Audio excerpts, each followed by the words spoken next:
ఈ విధముగా అధ్యాయం చూసినప్పటికీ స్త్రీ జన్మము చాలా పవిత్రమైనటువంటిది, उत्कृष्टమైనటువంటిది, సౌజన్యమైనటువంటిది, సౌశీల్యమైనటువంటిది। आज के दिन विचार करें तो पाएंगे कि एक नारी का जीवन पवित्र, उत्कृष्ट, सौजन्यपूर्ण और सुशील होता है।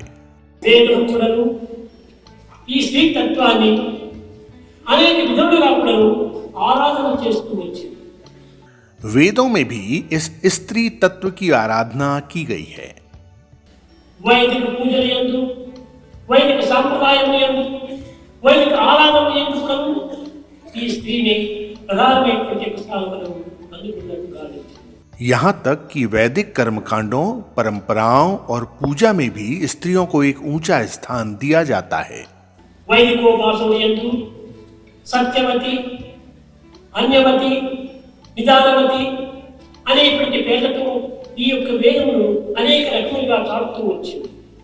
वेदों में भी सत्यवती यानी सत्य पर आधारित, अन्यवती यानी प्रतीकों पर आधारित, अंगवती यानी अभिव्यक्तियों पर आधारित, निदानवती यानी शांत और दृढ़ जैसे गुणों से नारियों को विभूषित कई अन्य स्वरूपों के बारे में बताया गया है। సత్యవతి అనగా పాలలో వెన్నవలే భగవంతుడు సర్వత్రా నిండి ఉంటున్నాడు అనేటువంటి సత్యాన్ని ప్రకటిస్తూ వచ్చింది। सत्यवती से आशय ब्रह्मांड में सर्वव्यापी ईश्वर से उसी प्रकार है जिस प्रकार दूध में अदृश्य रूप से मक्खन विद्यमान रहता है। భగవంతుడు ప్రకృతికి భిన్నముగా లేడు। ईश्वर प्रकृति से भिन्न नहीं है। ప్రకృతి పురుషుని యొక్క స్వరూపమే ఈ యొక్క దివ్యత్వం। प्रकृति दैवत्व का प्रकट स्वरूप है। కనుకనే వెన్న నీటి ఒక పాలనందు బిందు బిందువునందు కూడాను తాను సర్వత్రా వ్యాపించినట్టుగా ఈ ప్రకృతి యందు దైవత్వము సర్వత్రా వ్యాపించి ఉన్నాడనేటువంటి తత్వాన్ని ఈ వేదం నిరూపిస్తూ వచ్చింది। इसलिए वेदों ने घोषणा की है कि जैसे दूध की हर बूंद में सर्वत्र मक्खन विद्यमान होता है, उसी प्रकार प्रकृति में सभी जगह दैवत्व विद्यमान होता है। ఇంకా అన్యవతి, दूसरी अंगवती है। అన్యవతి అనగా ఈ ప్రకృతి యందు పంచభూతములు సర్వత్రా వ్యాపించినటువంటివి। प्रकृति में 5 तत्व हैं, अर्थात अंगवती पंचभूतों के स्वरूप में विद्यमान रहती है। పృథ్వీ, पृथ्वी, జలము, जल, అగ్ని, अग्नि, వాయువు, वायु ఆకాశము और आकाश। ఇవన్నీ కూడా సమత్వంతో కూడినటువంటివి అయినప్పటికీ ఒకదానికంటే ఒకటి మరింత సూక్ష్మమైనటువంటి రూపాన్ని ధరిస్తూ వచ్చాయి। यद्यपि ये पांचों तत्व समान हैं, लेकिन प्रत्येक तत्व अन्य की तुलना में अधिक सूक्ष्म है।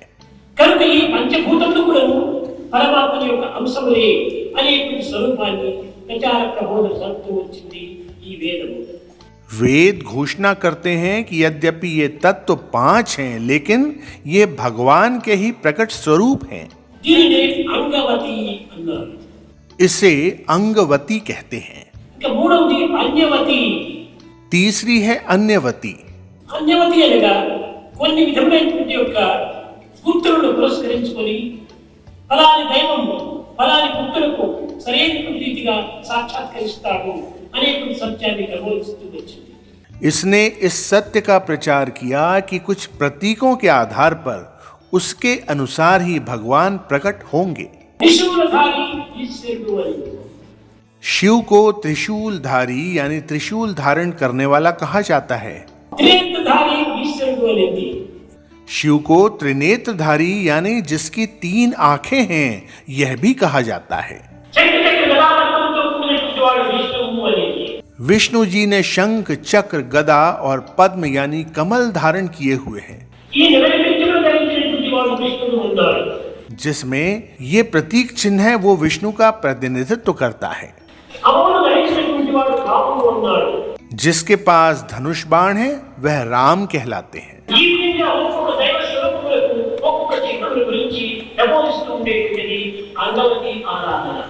अन्यवती आराधना वह है जहां हम पीठासीन देवता के लक्षणों के आधार पर विभिन्न प्रकार की पूजा के विभिन्न पहलुओं और इन रूपों में से प्रत्येक का प्रतिनिधित्व करते हैं। अगली है निदानवती। ఈ నిదానవతి అనేటువంటి అనేక మార్గంలో మనం పొందడానికి అవకాశం ఉన్నదని ఈ వేదమే ప్రబోధిస్తూ వచ్చింది। वेद अनेक मार्गों की भी शिक्षा देते हैं जिनसे निदानवती मार्ग भी अपनाया जा सकता है।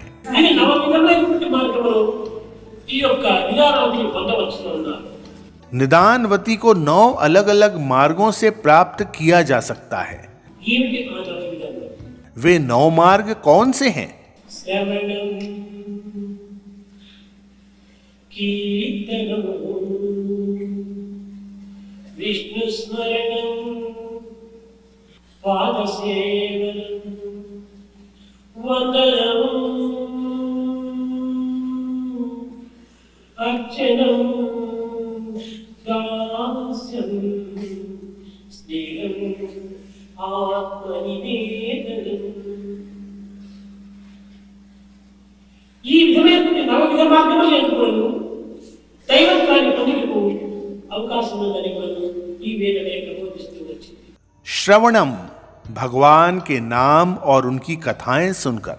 कीर्तनम, भगवान के बारे में गाते हुए। विष्णु स्मरणम, भगवान का नाम दोहराते हुए।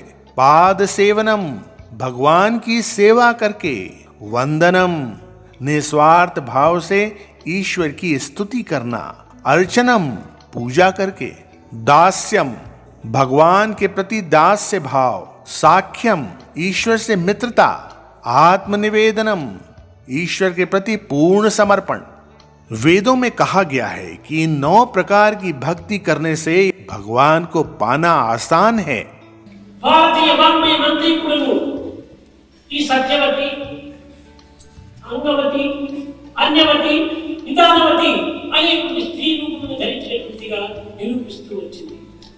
भारतीय वैदिक साहित्य इस बात की पुष्टि करता है कि सत्यवती, अंगवती, निदानवती और अन्यवती सभी ने स्त्री का रूप धारण किया है। పేరును వేరు కానీ దివ్యత్వం ఒక్కటే। नाम अलग हो सकते हैं लेकिन दिव्यता समान है।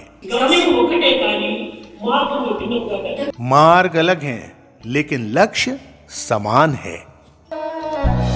समस्त लोक